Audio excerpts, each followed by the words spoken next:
பயணிகளின் கவனத்திற்கு தற்போது நாடு முழுக்க சுமார் 60 வந்தே பாரத் ரயில்கள் இயக்கப்பட்டு வருகின்றன. சென்னையிலிருந்து நெல்லைக்கு செல்லும் வந்தே பாரத் ரயில் 8 மணி நேரத்தில் பயண இலக்கை அடைந்து விடுகிறது. இதே பிற விரைவு ரயில்களில் சென்றால் கூடுதலாக 2 மணி நேரம் பிடிக்கும். பேருந்தில் செல்வது என்றால் கிட்டத்தட்ட 12 மணி நேரத்திற்கு மேலாகிறது.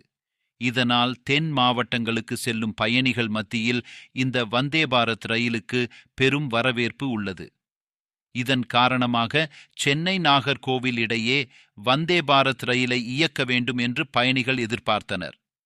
அதன்படி சென்னை நாகர்கோவில் இடையே வந்தே பாரத் ரயில் இயக்க ரயில்வே ஒப்புதல் அளித்ததாகவும் ஜூன் மாதம் பிரதமர் மோடி இந்த ரயில் சேவையை தொடங்கி வைக்க இருப்பதாகவும் தகவல் வெளியானது. ஆனால் பிரதமர் மோடியின் சென்னை பயணம் ஒத்திவைக்கப்பட்டது. இதன் காரணமாக வந்தே பாரத் ரயில் சேவை தொடங்கி வைப்பதிலும் தாமதம் ஏற்பட்டது. இந்த நிலையில்தான் வரும் ஆகஸ்ட் 31ஆம் தேதி சென்னை நாகர்கோவில் இடையேயான வந்தே பாரத் ரயில் சேவையை பிரதமர் மோடி தொடங்கி வைக்க உள்ளார். காணொலி காட்சி வாயிலாக ரயில் சேவையை பிரதமர் மோடி தொடங்கி வைக்க உள்ளார். அதேபோல் மதுரை பெங்களூர் இடையேயான வந்தே பாரத் ரயில் சேவையையும் பிரதமர் மோடி தொடங்கி வைக்க இருப்பதாக தகவல் வெளியாகியுள்ளது. சென்னை நாகர்கோவில் இடையே சிறப்பு வந்தே பாரத் ரயில் கோடை விடுமுறையின் போது இயக்கப்பட்டது.